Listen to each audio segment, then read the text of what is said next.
di mana keperluan untuk dilantik kedua mereka ini, dan sudah pasti kerajaan membelanjakan jutaan ringgit sebab kita kenal dia orang ni adalah peguam-peguam yang bayaran dia cukup tinggi.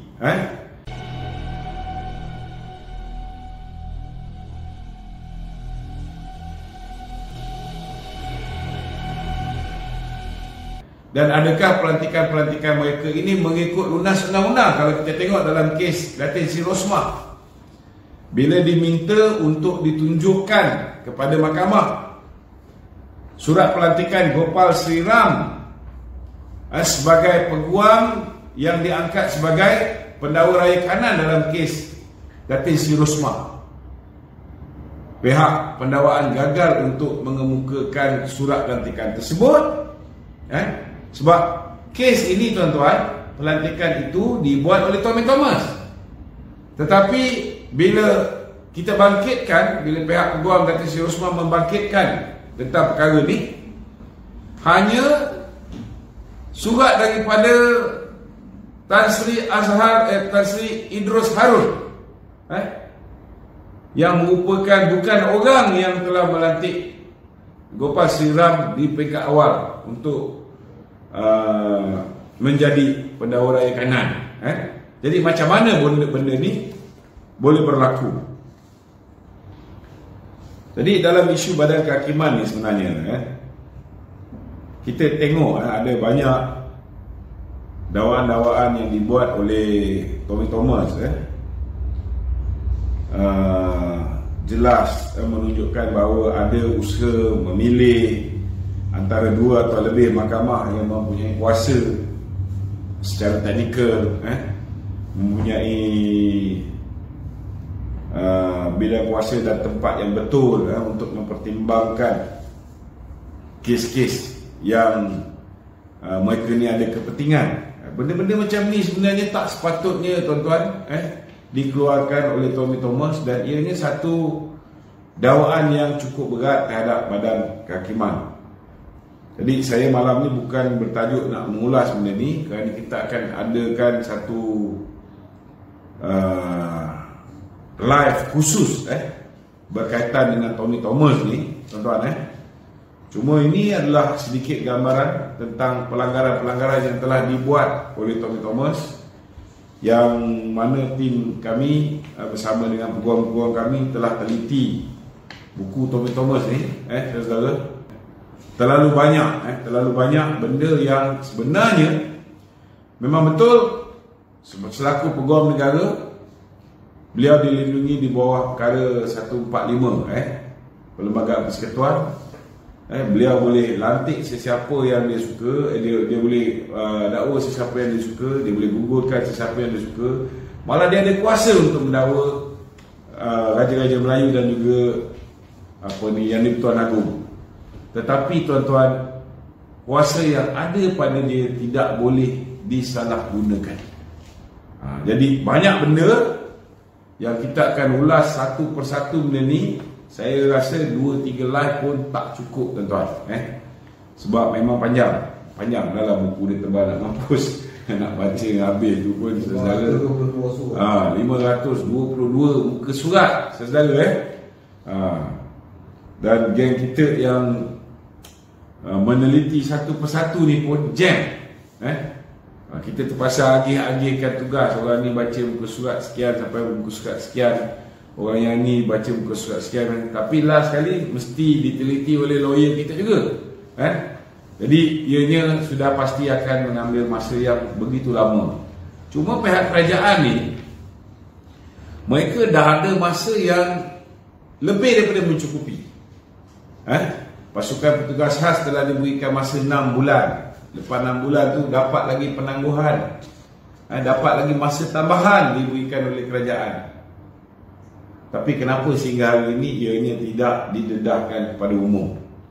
Kerana kalau apa yang telah didapati, kalau kita pun boleh dapati salah laku yang dilakukan oleh Tommy Thomas ini, saya yakin kalau pasukan petugas khas itu adil, sudah tentulah mereka juga akan nampak apa yang peguam kami nampak. Mungkin kita nampak ni benda-benda yang secara dasarnya macam tidak beretika, tetapi pihak peguam kami ni dia tahu, orang ni boleh didakwa di bawah seksyen sekian, yang ni kesalahan yang Tommy Thomas buat ini boleh didakwa di bawah seksyen sekian.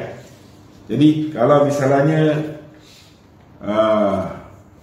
kita nakkan keadilan itu lebih cepat terlaksana, tuan-tuan, kita harap apa yang telah dapatan-dapatan yang diperolehi oleh pasukan petugas khas ini segera didedahkan, dan kita minta supaya Suruhanjaya Siasatan Diraja dapat diumumkan seberapa segera yang mungkin bagi membolehkan siasatan dibuat ke atas dakwaan-dakwaan yang telah dibuat oleh Tan Sri Tommy Thomas.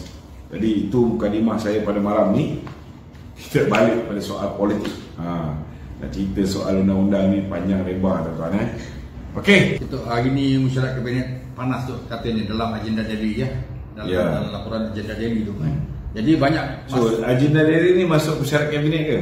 Tak, dia tahu daripada sumber mana dah. Dia kata, menurut salah seorang ahli kabinet yang enggan namanya disebut tu dia kata banyak perkara yang dibangkitkan oleh Kabinet Bersatu tu membangkitkan pasal perjanjian PM dengan Perikatan Nasional. Jadi banyak benda yang dikatakan tak ditunaikan, dan macam Perikatan Nasional tak setuju Parlimen dibubarkan selagi tak tunaikan perjanjian dengan tu. Jadi so apa antara janji-janji yang dia tak setuju tu? Janji dia kata sepatutnya soal pelantikan Timbalan Perdana Menteri satu. Yang keduanya ialah sepatutnya menamakan Tan Sri Muhyiddin sebagai calon Perdana Menteri pada PRU 15 tu. Tan Sri Muhyiddin nak dicalonkan sebagai calon Perdana Menteri? Itulah. Saya rasa ini dakwaan ni mungkin kalau ikut perkara 1, 2, 3, 4, 5, 6 dan 10 yang saya baca daripada apa yang didedahkan oleh Raja Petra, tak ada pun janji di mana Tan Sri Muhyiddin ini dijanjikan akan diangkat menjadi poster boy. Kita tahulah perancangan Muhyiddin ni ialah supaya UMNO bersatu dan PAS, begitu juga dengan GPS kalau tak silap untuk bertanding atas Perikatan Nasional dan kemudian Tan Sri Muhyiddin diangkat semula sebagai poster boy. Tiba-tiba UMNO pula menamakan Datuk Seri Ismail Sabri sebagai poster boy. Itu yang Muhyiddin koyak tu macam tak boleh terima hakikat tapi kita tak tahulah benda ni betul ke tak betul. Sebab perkara nombor 789 yang saya dapat pun tak ada menyebut mengatakan bahawa apa ni Tan Sri Muhyiddin sudah pun ada perjanjian dengan Datuk Seri Ismail Sabri, dan kononnya Datuk Seri Ismail Sabri sudah bersetuju untuk mengangkat Muhyiddin sebagai poster boy ataupun calon Perdana Menteri pada tahun 2015 untuk PRU ke-15. Kalau ada perjanjian sedemikian rupa, suruh dia tunjukkan. Betul tak? Yang kita ada, tak ada pun. So ini kita anggap benda ni sebagai rekaan je lah puak-puak bersatu ni kan. Tahulah dia orang dah gelabah, dia dah nampak macam Datuk Seri Ismail Sabri ni dah tak ikut cakap geng-geng bersatu ni, dah lebih berseru kepada UMNO macam nak ikut kehendak parti untuk membubarkan Parlimen dalam masa terdekat. Dia dah nampak ajal dia dah datang, maka macam-macam fitnah dia boleh buat Kalau nak membuktikan benda ni bukan fitnah, kita cabar dia keluarkan agreement yang betul. Bila dia keluarkan agreement yang betul, Datuk Seri Ismail Sabri pun boleh keluarkan agreement dia yang betul. Baru kita tahu siapa yang betul. Ya. Okey? Tapi Tok, orang mungkin beranggapan kenapa Perdana Menteri lambat sangat nak berubah? Adakah dia terikat sebenarnya ada perjanjian ni betul ke tidak? Saya rasa lah Perdana Menteri ni bila dia dah nak bersama dengan UMNO ni, nak ikut kehendak Barisan Nasional, dia tak payah bazir masa lah. Nak dengar apa yang Muhyiddin nak cakap ke, Bersatu nak cakap, dia tak payah bazir masa.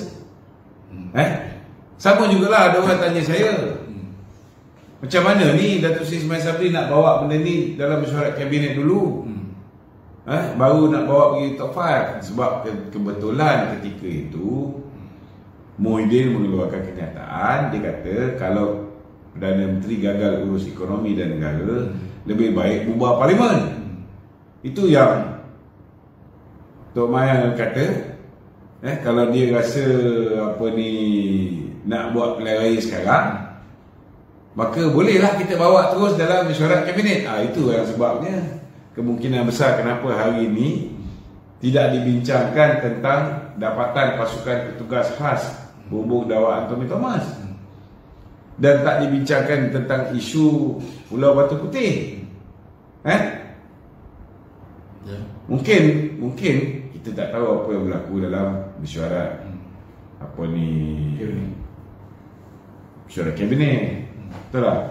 Mungkin mereka meletakkan prioriti membincangkan kemarahan puak-puak Bersatu ni, kerana PM nampak gayanya akan buat juga pilihan raya pada tahun ni. Jadi orang yang nampak liang lahat dia mestilah mengelupur. Betul tak? Jadi bagi saya simple. Biarlah Perdana Menteri nak bawa mesyuarat kabinet,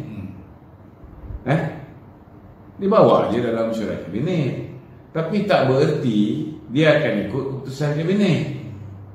Kalau dia ada fikir nak menyelamatkan Barisan Nasional, sebelum lagi lama kita biarkan Pakatan Harapan Perikatan Nasional menabur fitnah ke atas pemimpin Barisan Nasional, lagi teruk keputusan pilihan raya, dia boleh je bentang dalam benda tu, beritahu saya nak buat pilihan raya. Kalau misalnya cabinet members tu nak bantah, suka hati kau orang lah nak bantah.